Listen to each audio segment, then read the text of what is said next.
interesting because I had all these ideas that I wanted to share, and it was well scripted out, months of labor and panic. And of course, panic set in yesterday when all of a sudden I realized that I couldn't read the script in my mind word for word. So last night I spent a lot of time trying to figure out, well, how I was going to pull this off. I mean, I can't read here from notes, I don't have a podium, we don't have a teleprompter. And I realized, of course, I've been thinking about what I want to talk about for the last 23 years. And if I don't know by now, then I really have no business being here. 26 years ago, I was in the south of Portugal. And it was it seemed like an ideal situation. I had all the keys to the restaurants and bars. I was one of the director caterers for the resort, which basically meant I was a drunk. And I had this really interesting epiphany and a startling realization that at the age of 28, I realized that if I didn't do something now, I would actually leave this planet and nobody would know and nobody would care. I never finished high school. I left home at the age of 13. I traveled around the world, and it was kind of I thought it was a fun life. I had nothing else to compare it to, so it seemed like fun to me. But that realization drove me back into Canada, and then I started rebuilding my life, started rebuilding education, which kind of led me up to here. Part of the conversation today is about flexing emotional muscles. Now, this is not going to be a pose down. I'm not asking you to stand up and do a double bicep pose here for us. But what was interesting is that I came across a quote by, a quote by a gentleman named William James, and he was a philosopher and psychologist in the 1800s. And when I read this quote, actually really struck me that he was actually speaking to me, and I'm not that old. In the dim back of our mind, I know what I ought to be doing, but somehow I cannot start. Every moment I expect the stall to break, but it continues pulse after pulse. And that really sat with me because that's the position I was in, so many years ago, is that I knew I should be doing something. I knew I should be doing better, but I didn't know why. And the misery of my life lay in that contrast. So I looked at it and I wondered, well, how many different areas of our life do we know better? Well, we know we should eat better, but quite often our eating habits come to the wayside and our body pays the price. We know we should sleep more, right? Our sleep pattern should be better, but quite often that doesn't happen. We're staying up too late, and we're burned out the following day. And we even know that we should treat each other a little bit more kindness, but we still feel regret for the things we did or did not say. Like knowing better, but not doing better. We have entire industries that are designed based on our tendency to know better, but not do better. The fitness industry, for example. Right? We have an industry, the health club industry generates about $87 billion a year. The weight loss industry generates about $72 billion a year. The slides are not in front of me, so I'm just taking a guess here and making sure they're showing up.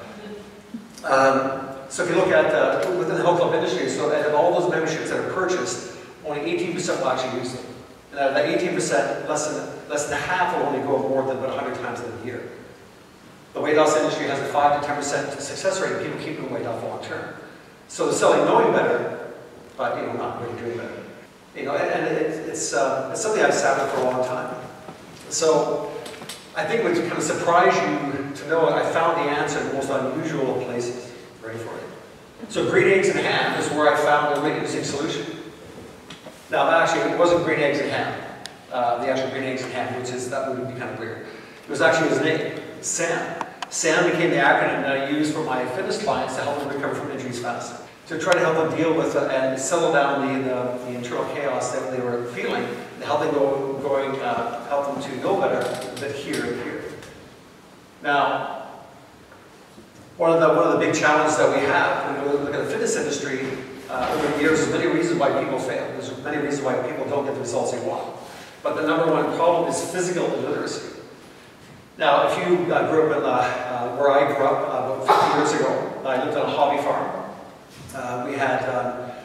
We had acres and acres of forest to play in, so our life had a lot of physical movement built into it. We had an acre of garden, which I detested weeding every morning. My father had a construction company, so he had a lot of cheap labor. Myself and my other brothers. And of course, as I said, we had acres and acres of forest and fields to play in. Why this was important is that we had, our whole life was, because it was so physical, our bodies stored all this physical movement inside of an area of the brain called procedural memory. And procedural memory is really important when you want to remember how to tie your shoes, or ride a bike, or hit a ball. Because we can actually access information unconsciously because we repeat it over and over again. So what if your life doesn't have a lot of movement built into it? What if you didn't have the lifestyle that I had growing up on a farm? And I find most people don't want to move back to the farm to get back into shape. Well, if you don't have that kind of, that information for your nervous system to go back into, what ends up happening is your nervous system looks for the next best thing. Right? It looks for the information that closely represents what you want to accomplish. So let's say, for example, if I wanted to do a rowing type exercise, but the heaviest thing I'd lifted was a coffee cup. But my brain would have to go and find the next best thing to actually make that representation. Maybe it's opening a fridge door and pulling the fridge door back, or maybe it's bringing coffee to my mouth to drink. And again, these movements are not actually ideal, but that's what my brain has to represent. So in order to actually do better, I have to actually go back and start recreating a brand new way for my nervous system, a brand new set of procedural memories for my nervous system to use. So when I looked at the SAM acronym, and playing around with the idea of SAM actually stood for stabilizing the body.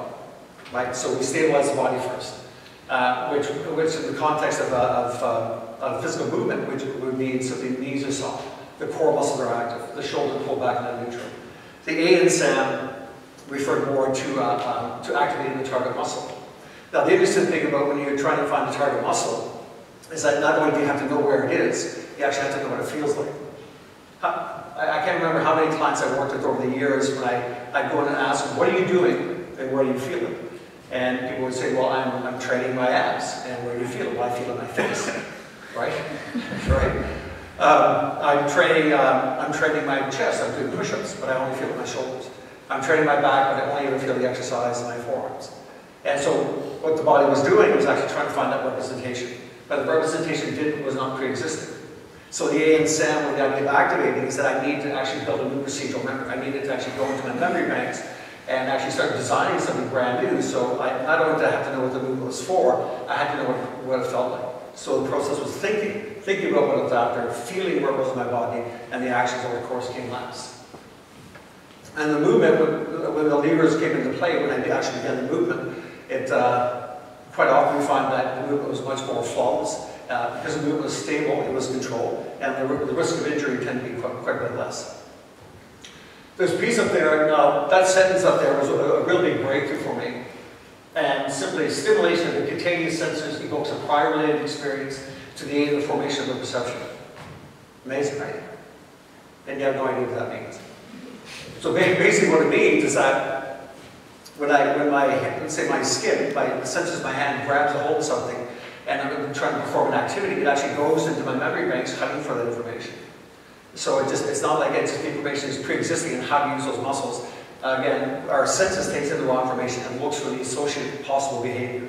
So I wondered if utilizing the SAM acronym, the whole idea of stability first, activating the target muscle second, and moving last, I wondered if we could actually apply that to who we are emotionally. Because I figured it's the same brain. When I have an injury in my body, let's say I have an injury to my knee, once the injury is healed, I still have a bit of the apprehension still up in my brain. Right? So in order to actually make the knee joint function better, I actually have to get over the apprehension, the emotional apprehension I have when putting weight on that joint. And if you've ever actually had any emotional challenge and trauma, well, if you've got a birth certificate, I'm sure you have, then those things still exist inside your mind. So I wondered if we could actually use the same process. Could we use SAM to actually help control or help move us along that path towards to reducing the challenges that we deal with emotional stresses? And if you think about it, the information coming in, so the stimulation of our senses, something I hear, something I see. Again, this information gets evoked against, or gets placed against a previous experience. So when I was 4 years old, I fell off a 2x4 into a drainage ditch. I couldn't swim at the time, and my experience with water at that time was very horrific. And what I remember from the experience, I hadn't thought of it for many, many years, but if you tried to hold my head underwater, I was going to break your femur. Because the panic that arose from the emotions of a 4-year-old child in the body of a man. And it was very disconcerting. And quite often what we don't realize is that the emotions that we're contending with, especially the ones that are a bit unsettling. Have you ever heard the expression, that's so out of character for him? That's just not like her. Right? I'm not feeling like myself. And I think that really speaks to what's happening is that when the information on the outside world comes in and actually evokes the response, evokes a part of our history, the emotional context of our memories, not the memory itself, the emotional context of the memory comes forward. And it gives us the emotional experience of who we were when that happened. You with me? So again, dealing with the idea, well, if I could actually change a physical injury and learning how to do it by remapping the brain, maybe I could do that to an emotional injury. So I wonder if I could actually use a SAM acronym and produce the same thing as I said before. So again, same brain, right? Same nervous system. Maybe we made this thing way too complicated. So the whole idea of stability, when I look at stability for my personal emotional self, for me it was actually something that was really important. Because part of the challenges I had going through life was trying to figure out, well, it's physically, I knew what I was doing. Physically, I was competent. I grew up with I had an amazing amount of physical context for the world, which I was physically strong. But I was just terribly emotionally weak. And a lot of that has to do with the experiences my body was going through. As I went through life, I was tracking the experiences, and that became the map in which I looked at the world. And so having those challenges like so many other people, I lived on the street for several years, lived in an alcoholic and angry environment, went through multiple years of sexual abuse, and trying to contend with that, of course, the human brain is to compartmentalize that information, which doesn't work well long term. If you've been on the planet for a few years, you realize all that stuff starts to unfold in all sorts of ugly ways. So trying to instead of actually trying to contend with all these pieces, what I wanted to see if I could actually stabilize myself. What would it take? What would it take to tie all these pieces together? How could I make myself more emotionally strong because the physical strength I had wasn't working? So the whole idea of stability is stabilizing a decision-making process. What I realized is that in order for me to move forward and have the life that I wanted, I needed to create a set of character strengths. Right? I wanted to be physically strong. Well, I needed strength of character. And so I chose truth, courage, and compassion as my virtues or character strengths. But it wasn't enough just to know what they were. I had to know how they felt and where I felt them in my body. So when I think of truth, I feel it in my brain. It's just an idea in my brain. Truth to me is more about knowledge. When I think about courage, and truth and courage combined, I actually feel it in my gut as excitement. A little bit of excitement and nervousness when I came out here today. But when I think of compassion, I feel it in my chest. So when I think we're trying to stabilize myself before making a decision, I sit into my character strengths, I sit into those values, and they tend to push all the other kind of extraneous information away, to push away all the immature and noisy voices that run inside of my head. Now, the aliens and, of course, activating, and of course, just activating your goals and desires. So what would it be like is that if every time you had to make a decision that was impactful, perhaps if you decide to go to university, or if you want to start a job, or you want to quit a job, you want to get married, you want to end a relationship, how much more predictable will you be to yourself inside your own life if you actually have that core emotional stability, predictable to yourself? So before you make these decisions, you sit in that space. People call it center. But for me, again, it was more with that emotional context. Not only did I have to know what I stood for, but I had to know what it felt like. Because emotions drive behavior. And emotions, or lack thereof, drove my behavior in all sorts of unfortunate ways over the years.